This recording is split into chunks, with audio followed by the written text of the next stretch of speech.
ಮತೋತ್ಸವದ ಸುದ್ದಿಯ ನಡುವೆ ಮುಡಾದ ಒಂದಷ್ಟು ಸುದ್ದಿ ನೋಡ್ತಾ ಹೋಣ. ಮುಡಾದಲ್ಲಿ ಆಗಿರುವಂತಹ ಒಂದು ಬೆಳವಣಿಗೆಗಳು, ಮುಡಾ ಹಗರಣಕ್ಕೆ ಸಂಬಂಧಪಟ್ಟಂತೆ ಇಡಿ ತನ್ನ ತನಿಖೆಯನ್ನ ಚುರುಕುಗೊಳಿಸಿದೆ. ಈಗಾಗಲೇ ಸಿಎಂ ಆಪ್ತರನ್ನ ವಿಚಾರಣೆಗೆ ಒಳಪಡಿಸಿತ್ತು ಈ ಹಿಂದೆ ಕೂಡ. ಈಗ ಮತ್ತೊಬ್ಬ ಆಪ್ತ, ಪರ್ಸನಲ್ ಅಸಿಸ್ಟೆಂಟ್ ಸಿದ್ದರಾಮಯ್ಯ ಅವರ PA ಸಿಟಿ ಕುಮಾರ್ ಅವರನ್ನ ವಿಚಾರಣೆಗೆ ಒಳಪಡಿಸಿದೆ ಇಡಿ.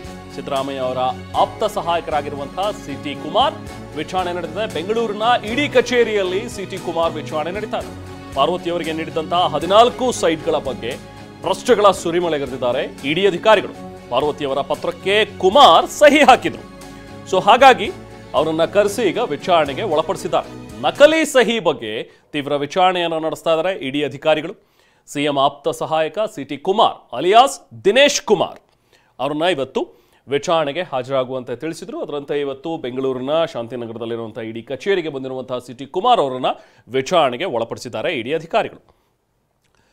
ಈಗ ಮುಡಾ ಸೈಟ್ ಹಗರಣದ ವಿಚಾರಣೆ ಏನಿದೆ, ತನಿಖೆ ಏನಿದೆ, ಅದನ್ನು ಇಡಿ ಅಧಿಕಾರಿಗಳು ಮತ್ತೆ ಚುರುಕುಗೊಳಿಸಿದ್ದಾರೆ.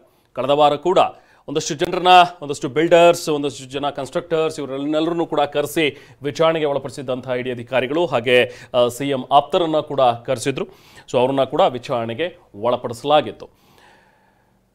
ಈಗ ಪಾರ್ವತಿ ಅವರಿಗೆ ನೀಡಿದಂತಹ ಒಂದು 14 ಸೈಟ್ಗಳ ಬಗ್ಗೆ ವಿಚಾರಣೆಯಲ್ಲಿ ಪ್ರಶ್ನೆಗಳನ್ನು ಕೇಳ್ತಾ ಇದ್ದಾರೆ. ಯಾಕಂದರೆ ಪಾರ್ವತಿಯವರು ಸೈಟ್ ಪಡೆಯುವ ಅಂತಹ ಸಂದರ್ಭದಲ್ಲಿ ಆ ಪತ್ರಕ್ಕೆ ಸಿಟಿ ಕುಮಾರ್ ಅವರು ಸಹಿಯನ್ನು ಹಾಕಿದ್ರು ಅನ್ನುವಂಥ ಒಂದು ವಿಚಾರ. ಹೆಚ್ಚಿನ ಮಾಹಿತಿ ಪಡೆಯೋಣ. ನಾವು ಪ್ರತಿನಿಧಿ ದಿಲೀಪ್ ನಮ್ಮ ಜೊತೆಗೆ ಜಾಯ್ನ್ ಆಗಿದ್ದಾರೆ. ದಿಲೀಪ್, ಈ ಸಿಟಿ ಕುಮಾರ್ನ ಪಾತ್ರ ಮೇಲ್ನೋಟಕ್ಕೆ ಏನು ಕಾಣಿಸ್ತಾ ಇದೆ? ಯಾಕೋಸ್ಕರ ಇವರನ್ನ ಈಗ ಇಡಿ ಅಧಿಕಾರಿಗಳು ಟಾರ್ಗೆಟ್ ಮಾಡಿರುವಂಥದ್ದು ಅಥವಾ ಕರೆದು ವಿಚಾರಣೆಯನ್ನು ನಡೆಸ್ತಾ ಇರುವಂಥದ್ದು? ನೋಡ್ತಾ ಹೋದ್ರೆ ಈ ಭಾಗದಲ್ಲಿ ಸಿಟಿ ಕುಮಾರ್ ಅವರ ಒಂದು ಪ್ರಭಾವ ಹೇಗಿದೆ, ಅಥವಾ ಈ ಪ್ರಕರಣದಲ್ಲಿ ಅವರ ಒಂದು ಪಾತ್ರ ಎಷ್ಟು ಮಟ್ಟಿಗೆ ಕಂಡು ಬರ್ತಾ ಇದೆ? ರೆಹಮಾನ್, ಏನಂತಂದರೆ ಈಗಾಗಲೇ ಹಲವರನ್ನು ವಿಚಾರಣೆಗೊಳಪಡಿಸಲಾಗಿರುವಂಥದ್ದು, ಬಿಲ್ಡರ್ಗಳಾಗಿರ್ಬೋದು ಮತ್ತು CM ಆಪ್ತರುಗಳನ್ನು ವಿಚಾರಣೆ ಮಾಡಿರುವಂಥದ್ದು. ಈಗ CM ಆಪ್ತ ಸಹಾಯಕರಾಗಿರೋಂಥ ಸಿಟಿ ಕುಮಾರ್ ಅವ್ರನ್ನ ಕೂಡ ವಿಚಾರಣೆ ಮಾಡಲಾಗಿದೆ. ಯಾಕಂದರೆ ಸಿಟಿ ಕುಮಾರ್ ಅವರ ಮೇಲೆ ಸಾಕಷ್ಟು ಆರೋಪಗಳು ಕೇಳಿಬಂದಿತ್ತು. ಈ CM ಅವರು ಪಡೆದಂಥ, ಪತ್ನಿಯವರು ಪಡೆದಂಥ 14 ಸೈಟ್ಗಳ ವಿಚಾರವಾಗಿತ್ತು ಇವರನ್ನು ವಿಚಾರಣೆಗೆ ಒಳಪಡಿಸಿರುವಂಥದ್ದು. ಅಂದರೆ ಈ 2022ರ ಸಂದರ್ಭದಲ್ಲಿ ಮತ್ತು 2014ರ ಸಂದರ್ಭದಲ್ಲಿ ಸಹಿಗಳನ್ನು ಹಾಕಿದರು. ಸಹಿಗಳು ಹಾಕಿದಂಥ ಸಂದರ್ಭದಲ್ಲಿ ಸಿಟಿ ಕುಮಾರ್ ಅವರೇ CM ಪತ್ನಿ ಪಾರ್ವತಿ ಅವರ ಅರ್ಜಿ ಏನಿದೆ, ಅರ್ಜಿಗೆ ಇವರೇ ಸಹಿ ಹಾಕಿರುವಂಥದ್ದು ಸಾಕಷ್ಟು ಆರೋಪಗಳಿರುವಂಥದ್ದು. ಯಾಕಂದರೆ ಪತ್ರದಲ್ಲೂ ಕೂಡ ಇವರದೇ ಸಹಿ ಇರುವಂಥದ್ದು, ಅದರಲ್ಲೂ ಕೂಡ ಪಾರ್ವತಿ ಅವರು ಸಹಿ ಮಾಡಬೇಕಾದಂಥ ಜಾಗದಲ್ಲಿ ಸಿಟಿ ಕುಮಾರ್ ಅವರೇ ಸಹಿ ಮಾಡಿರುವಂಥದ್ದು. ಈ ಎಲ್ಲವೂ ವಿಚಾರಗಳು ಇತ್ತು. ಯಾಕಂದರೆ CM ಅವರ ಆಪ್ತ ಸಹಾಯಕ ಆಗಿರುವ ಕಾರಣಕ್ಕೋಸ್ಕರ ಸಿಟಿ ಕುಮಾರ್ ಅವರೇ ಎಲ್ಲವನ್ನೂ ಕೂಡ ಒಂದು ರೀತಿಯಲ್ಲಿ ಪ್ರಭಾವವನ್ನು ಬೆಳೆಸಿದ್ದಾರೆ. ಅವರೇ ಎಲ್ಲ ಒಂದು ಅರ್ಜಿಯನ್ನು ತೆಗೆದುಕೊಂಡು ಹೋಗಿರುವಂಥದ್ದು, ಅವರೇ ಅರ್ಜಿಯನ್ನು ವಿಲೇವಾರಿ ಮಾಡಿದ್ದಾರೆ ಅನ್ನುವಂಥ ನಿಟ್ಟಿನಲ್ಲಿ ಸಾಕಷ್ಟು ಆರೋಪಗಳಿತ್ತು. ಈ ಒಂದು ವಿಚಾರವೂ ಕೂಡ RTI ಕಾರ್ಯಕರ್ತರಂಥ ಗಂಗರಾಜ್ ಅವರು ಕೂಡ ಇಡಿ ಅಧಿಕಾರಿಗಳಿಗೂ ದೂರು ಕೊಟ್ಟಿದ್ದರು, ಮತ್ತು ಲೋಕಾಯುಕ್ತಗೂ ದೂರು ಕೊಟ್ಟಿದ್ರು, ರಾಜ್ಯಪಾಲರಿಗೂ ಕೂಡ ದೂರನ್ನು ಕೊಟ್ಟಿದ್ರು. ಇದೇ ಒಂದು ವಿಚಾರಕ್ಕೆ ಸಂಬಂಧಪಟ್ಟಂತೆ ಈಗ ಸಿಟಿ ಕುಮಾರ್ ಅವರನ್ನು ಕೂಡ ವಿಚಾರಣೆಗೊಳಪಡಿಸಿರುವಂಥದ್ದು. ಸಾಕಷ್ಟು ಅನುಮಾನಗಳು ಬಂದಿತ್ತು.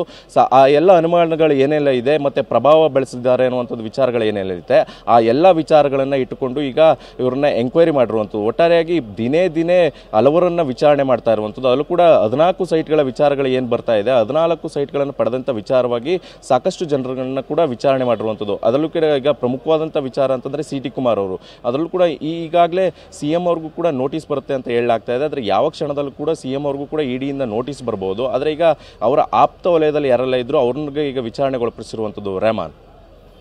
Okay, thank you Dilip.